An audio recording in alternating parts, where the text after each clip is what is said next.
Walang basehan. Yan ang iginiit ng mga mambabatas kanina tungkol sa mga parinig at hirit ni Vice President Sara Duterte. Kabilang na nga rito ang gawa-gawang issue na isang paraan lang umano ang impeachment para mapatalsik ang bise sa susunod na eleksyon. Ang detalye ihahatid sa atin ni Earl Tobias. Live mula sa Batasang Pambansa. Earl. Princess, nanindigan nga ang palasyo na trabaho at hindi photo ops ang inaasikaso ni Pangulong Marcos Jr. Hindi yan tulad ng paratang ni Vice President Sara Duterte na ginagamit lang umano ng presidente ang kanyang mga aktibidad para pagtakpan ang tunay na kalagayan ng bansa. Bukod dyan, hindi rin nagustuhan ng liderato ng Kamara ang iba pang patutsada ng Vice Presidente.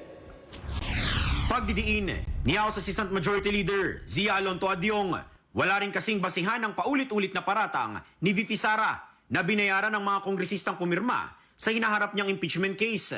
Pinasinungalingan din ni Adyong ang bintang ng bise na paraan lang ang impeachment para patalsikin siya sa 2028 presidential elections.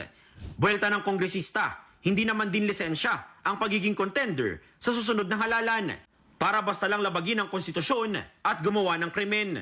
Samantala, tinutulan din ni House Assistant Majority Leader Ernest Junicio ang kritisismo ng bise na makaluma raw ang paraan ng administrasyon na paigtingin ng police presence sa mga kalsada sa bansa. Giit ni Junicio, trabaho naman kasi talaga ng kapulisan na madaling malapitan ng taong bayan. Princess, pakinggan naman natin ang ilang bahagi ng sagot ng Malacanang at ng Kamara sa sinasabi ng bise na umano'y gumagawa ng paraan ng administrasyon para tanggalin siya sa 2028 presidential race. Siguro yan po ang nais niya maging naratibo, ipakita sa taong bayan, pero nawawala po yung issue patungkol sa kanyang accountability. So, ina-expect po natin yan kay VP Sara dahil talagang mukhang diversionary tactic po ito.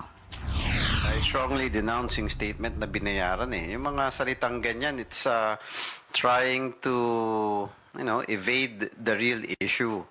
The issue is there's an impeachment complaint filed by a Filipino citizen. Princess, kaugnay pa rin yan, hindi raw naniniwala si House Deputy Majority Leader Paulo Ortega sa sinabi ng Vice Presidente na hindi siya pro-China. Sabi ni Ortega, halata naman daw kasi na kahit nakailang beses nang nangharas ang China ay nanatiling tikom ang Vice Presidente. Mula dito sa Kamara, balik muna sa inyo. Maraming salamat, Earl Tobias.